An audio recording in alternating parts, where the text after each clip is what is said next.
नमस्कार दोस्तों, मैं मुकेश स्वागत करता हूं आप सभी का हमारे YouTube चैनल एपीसी एकेडमी पे। दोस्तों, आज हम बात करने वाले हैं संविधान की प्रस्तावना या उद्देशिका के बारे में, जिसे संविधान की आत्मा या संविधान को जानने की कुंजी भी कहा गया। जैसा कि आप जानते हैं कि संविधान बनाने के लिए सर्वप्रथम संविधान सभा के गठन की मांग स्वराज पार्टी ने 1924 को की थी। इसके बाद ही 1946 को कैबिनेट मिशन योजना के तहत संविधान सभा का गठन किया गया। संविधान सभा की प्रथम बैठक 9 दिसंबर 1946 को हुई थी। इसी बैठक के 4 दिन बाद 13 दिसंबर 1946 को संविधान सभा में एक प्रस्ताव लाया गया, जिसे पंडित जवाहरलाल नेहरू द्वारा लाया गया और उसे उद्देश्य प्रस्ताव कहा गया। बाद में इसी प्रस्ताव को संविधान की प्रस्तावना के रूप में समाहित किया गया। अभी जो आप संविधान में प्रस्तावना देखते हैं वो इसी प्रस्ताव का एक अंश है। तो चलिए इसे पढ़ते हैं। देखिएगा, ये स्टार्ट होती है हम भारत के लोगों से। तो भारत के जो संविधान की जो शक्ति है वो संविधान भारत के लोगों में निहित है। तो पढ़ते हैं, हम भारत के लोग भारत को एक संपूर्ण प्रभुत्व संपन्न समाजवादी पंथ निरपेक्ष लोकतंत्रात्मक गणराज्य बनाने के लिए। तो दोस्तों, अभी तक यहाँ तक ही हम पढ़ेंगे और इन लाइनों को समझने की कोशिश करेंगे। तो यहाँ पे बोला गया है कि हम भारत के लोग, कौन? भारत की जनता, भारत को एक संपूर्ण प्रभुत्व संपन्न, अब इस शब्द को समझना बहुत जरूरी है। संपूर्ण प्रभुत्व संपन्न, एक ऐसा राष्ट्र जो किसी के अधीन ना है, ना तो वो आंतरिक शक्ति ना तो वो बाहरी शक्ति के अधीन है, वो पूर्णतः स्वतंत्र है। वो अपने आंतरिक और बाहरी निर्णय लेने के लिए पूर्णतः स्वतंत्र है। तो इस शब्द का अर्थ है, प्रभुत्व का अर्थ है, इसे संप्रभुता भी कहते हैं। इसका अर्थ है कि ऐसा राष्ट्र जो किसी के अधीन नहीं है, पूर्णतः स्वतंत्र है, वो अपने निर्णय लेने के लिए पूरी तरह से आजाद है। तो ऐसा राष्ट्र बनाने के लिए जो पूर्णतः स्वतंत्र है, समाजवादी जहां समानता है, पंथ निरपेक्ष जिसका कोई धर्म नहीं है।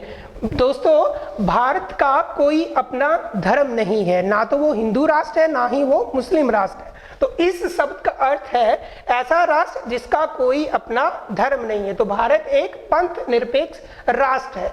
आगे पंथ निरपेक्ष, आगे लिखा है लोकतंत्रात्मक। लोकतंत्र दोस्तों ऐसी प्रक्रिया जिसमें शासन जो होता है वो जनता द्वारा किया जाता है। जो सरकार होती है जिसे जनता द्वारा जनता के लिए चुना जाता है, लोकतंत्र। आगे है गणराज्य। दोस्तों, गणराज्य का अर्थ है कि जो शासन प्रक्रिया होगी ये वंशानुगत नहीं होगी। राजा का बेटा राजा नहीं होगा, प्रधानमंत्री का बेटा प्रधानमंत्री नहीं होगा, ऐसा जरूरी ही नहीं है। जो भी संवैधानिक प्रमुख होगा वो संवैधानिक प्रक्रिया द्वारा ही चुना जाएगा। तो ये जो 2 लाइनें हैं दोस्तों, ये हमारी संविधान के स्वरूप को प्रकट करती है। तो एक बार दोबारा से इसे पढ़ते हैं, हम भारत के लोग। याद रखिएगा, हमारी जो प्रस्तावना है उसका आरंभ जो है कहाँ से होता है? हम भारत के लोगों से। किसकी बात हो रही है? भारत के लोगों की या जनता की। हम भारत के लोग भारत को एक संपूर्ण प्रभुत्व संपन्न ऐसा राष्ट्र जो किसी के अधीन नहीं है, समाजवादी जहां समानता है, पंथ निरपेक्ष जिसका कोई धर्म नहीं है, लोकतंत्र जहां जनता का शासन है, गणराज्य जहां शासन वंशानुगत नहीं है, बनाने के लिए। आगे दोस्तों, आगे लिखा है तथा उसके समस्त नागरिकों को। तो यहाँ बात हो रही है सभी नागरिकों की, किसके? भारत के लोगों की। आगे लिखा है तथा उसके समस्त नागरिकों को न्याय, सामाजिक, आर्थिक और राजनीतिक। कौन सा न्याय? सामाजिक, आर्थिक और राजनीतिक विचार, अभिव्यक्ति, विश्वास, धर्म और उपासना की स्वतंत्रता। तो ये जो लाइन है दोस्तों, ये बताती है कि सभी नागरिकों को न्याय प्रदान किया जाएगा। कौन सा? सामाजिक, आर्थिक और राजनीतिक। यहां से क्वेश्चन बनता है कि इस प्रस्तावना में किन 3 न्याय की बात की गई है। तो प्रस्तावना में 3 तरह की न्याय की बात कही गई है, सामाजिक, आर्थिक और राजनीतिक। आगे दोस्तों, विचार, अभिव्यक्ति, विश्वास, धर्म और उपासना की स्वतंत्रता। आगे लिखा है प्रतिष्ठा और अवसर की समानता प्राप्त करने के लिए तथा उन सब में व्यक्ति की गरिमा और राष्ट्र की एकता और अखंडता को सुनिश्चित करने वाली बंधुत्व बढ़ाने के लिए। देखिएगा, इन शब्दों का मीनिंग समझना बहुत जरूरी है। तो इसमें बात कही गई है हमारे संविधान के उद्देश्य की, कि हमारा संविधान बनाया क्यों गया है, जिसमें सभी नागरिकों को न्याय का अधिकार, अभिव्यक्ति की आजादी का अधिकार, धर्म का अधिकार, उसकी उपासना करने का अधिकार और अवसर की समानता और गरिमा बचाते हुए एकता और अखंडता को बनाए रखने के लिए भाईचारे को बढ़ावा देना है। ठीक है। साथ ही साथ आपकी प्रस्तावना जो है उस तिथि को भी उल्लेखित करती है जिस दिन जो है हमारे संविधान को अंगीकृत या उसे अडॉप्ट किया गया। तो आगे उसी के बारे में लिखा गया है, सुनिश्चित करने वाली बंधुत्व बढ़ाने के लिए दृढ़ संकल्प होकर अपनी इस संविधान सभा में आज तारीख, ये तारीख आपने दोस्तों याद रखनी है, 26 नवंबर 1949 को एकत द्वारा यानी बहुमत द्वारा इस संविधान को अंगीकृत, अधिनियमित और आत्मा अर्पित करते हैं। तो यहां से क्वेश्चन बहुत बार देखने को मिलता है दोस्तों कि संविधान सभा द्वारा संविधान को कब अंगीकृत या अधिनियमित या आत्मा अर्पित कब किया गया। तो दोस्तों 26 नवंबर 1949 और इस तारीख की का उल्लेख आपको प्रस्तावना में देखने को मिलता है। तो दोस्तों अगर हम प्रस्तावना की बात करें तो ये हमारे संविधान के परिचय के रूप में कार्य करती है कि हमारा संविधान का स्वरूप क्या होगा, उसके उद्देश्य क्या होंगे और किस तारीख को हमने संविधान को अडॉप्ट किया या अंगीकृत किया। आगे बात करते हैं दोस्तों संविधान के कुछ महत्वपूर्ण पहलुओं की। तो पहले बात करते हैं इसके विचार की। दोस्तों संविधान की प्रस्तावना का जो विचार है वो अमेरिका के संविधान से लिया गया है। याद रखिएगा दोस्तों, इसका विचार कहां से लिया गया है? अमेरिका के संविधान से। हालांकि इसकी भाषा को ऑस्ट्रेलिया के संविधान से लिया गया है। अगर इसकी भाषा पूछी जाए कि प्रस्तावना की भाषा कहां से ली गई है तो वो ऑस्ट्रेलिया के संविधान से ली गई है। अगर आपसे विचार पूछा जाए तो उसे अमेरिका के संविधान से लिया गया है। दोस्तों जैसा कि मैंने आपको पहले बताया कि प्रस्तावना को संविधान की आत्मा भी बोला जाता है। तो आपने ये याद रखना है कि संविधान की आत्मा किसे कहा गया। तो संविधान की आत्मा वो उसे जानने की कुंजी किसे कहा गया? प्रस्तावना या उद्देशिका को। परंतु इसके साथ ही आपने याद रखना है कि डॉक्टर भीमराव अंबेडकर के अनुसार, डॉक्टर भीमराव अंबेडकर के अनुसार संविधान की आत्मा अनुच्छेद 32 जो कि संवैधानिक उपचारों का अधिकार है उसे कहा गया। याद रखिएगा दोस्तों, अगर क्वेश्चन में यह पूछा जाता है कि डॉक्टर भीमराव अंबेडकर के अनुसार संविधान की आत्मा किसे कहा गया, देन आपका आंसर होगा अनुच्छेद 32 जिसमें हमारा एक मौलिक अधिकार है संवैधानिक उपचारों का अधिकार। अन्यथा आपका आंसर होगा प्रस्तावना। अगर वहां पर किसी व्यक्ति विशेष का नाम नहीं है, डायरेक्टली पूछा है कि संविधान की आत्मा किसे कहा गया या आत्मा की संज्ञा किसे दी गई, देन आंसर होगा प्रस्तावना। पर यदि यह पूछा जाए कि डॉक्टर भीमराव अंबेडकर के अनुसार संविधान की आत्मा क्या थी तो वो था आपका अनुच्छेद 32 संवैधानिक उपचारों का अधिकार। आगे बात आती है दोस्तों, कुछ व्यक्ति थे जिन्होंने इस पे विशेष टिप्पणी करी है।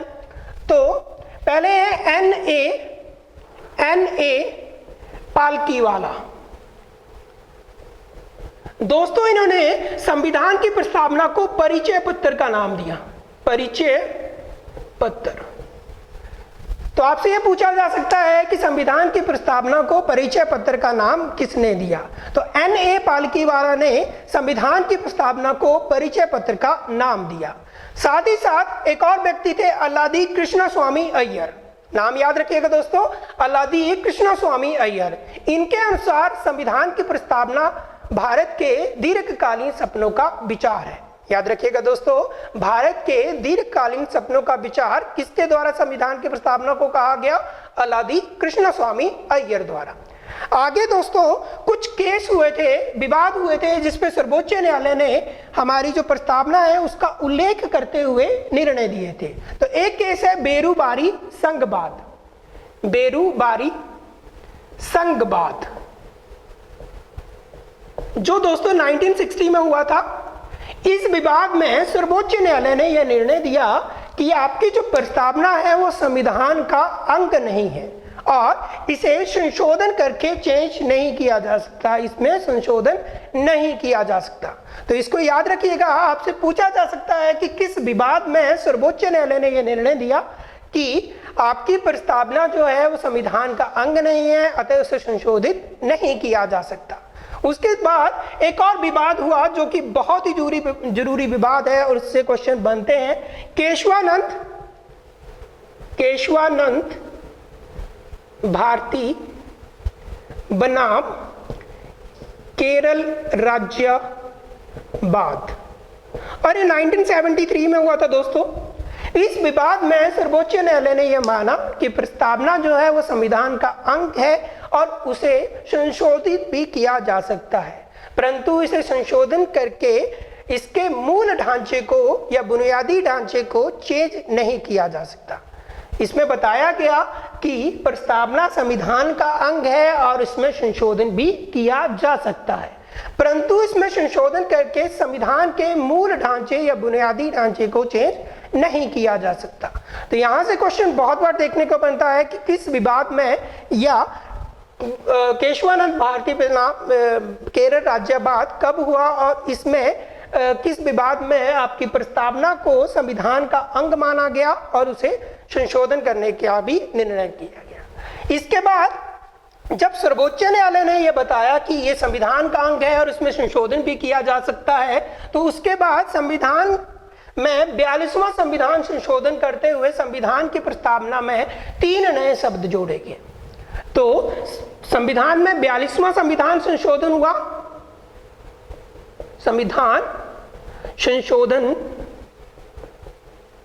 जो 1976 में हुआ, और इसके तहत प्रस्तावना में 3 नए शब्द जोड़े गए और ये शब्द थे समाजवादी, पंथ निरपेक्ष और अखंडता। याद रखिएगा दोस्तों, ये जो 3 शब्द हैं जो सर्कल में मैंने करे हैं, ये संविधान की मूल प्रस्तावना में नहीं थे। इन्हें 42वें संविधान संशोधन 1976 के तहत संविधान में जोड़ा गया। ठीक है, तो ये कोई यहाँ से क्वेश्चन बहुत बार देखने को मिलता है कि वो कौन से शब्द हैं जो संविधान की मूल प्रस्तावना में नहीं थे। तो कौन कौन है? समाजवादी, पंथ निरपेक्ष और अखंडता। ठीक है, और इन्हें कौन से संविधान संशोधन के तहत जोड़ा गया? 42वां संविधान संशोधन जो 1976 में हुआ था। ठीक है, क्वेश्चन ये भी आता है कि आपकी उद्देशिका में कितनी बार संशोधन किया जा चुका है। तो वर्तमान में अभी तक इसमें एक ही बार संशोधन हुआ है जो कि 42वां संविधान संशोधन था, जिसके तहत यहाँ 3 शब्द जोड़े गए हैं। ठीक है, उम्मीद करता हूं कि आपको ये टॉपिक समझ आया होगा। अगर आपको वीडियो अच्छा लगे तो इसे लाइक और शेयर कीजिए और हमारे चैनल को सब्सक्राइब कीजिए। Thank you.